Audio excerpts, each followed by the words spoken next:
Imaginează-ți o lume în care sistemul tău de punct de vânzare lucrează pentru tine, nu împotriva ta. Unde fiecare tranzacție este fluidă, fiecare raport este disponibil instantaneu, iar conformitatea se realizează fără efort. Sună ca un vis? Nu este, este Salut POS. De prea mult timp, afacerea ta s-a confruntat cu sisteme de punct de vânzare învechite și complicate, care consumă timp și energie. Sisteme care transformă sarcinile simple în surse de frustrare. Dar nu trebuie să fie așa. Salut POS este aici pentru a transforma modul în care îți conduci afacerea. Construit pe platforma robustă Odoo și adaptat special pentru România, este soluția de punct de vânzare pe care ai așteptat-o. Bucură-te de o interfață intuitivă pe care echipa ta o va osvoi rapid.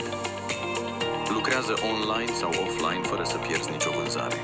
Salut POS nu doar înregistrează date, îți oferă insights, află ce se vinde, monitorizează stocul în timp real și identifică oportunități de upselling fără efort. Conectează-te fără probleme cu aplicațiile Odoo și echipamentele existente, cum ar fi casele de marcat fiscale, imprimantele și scanerele. Gestionează comenzile, reducerile, listele de prețuri, programele de loialitate și promoțiile cu doar câteva clicuri, păstrând clienții mulțumiți și încurajându-i să revină. Cu Salut POS nu primești doar un software, câștigi un partener în succes. Îți oferim puterea de a servi mai bine, de a lua decizii mai inteligente și de a-ți transforma visele în realitate. Nu mai aștepta! Transformă-ți afacerea astăzi!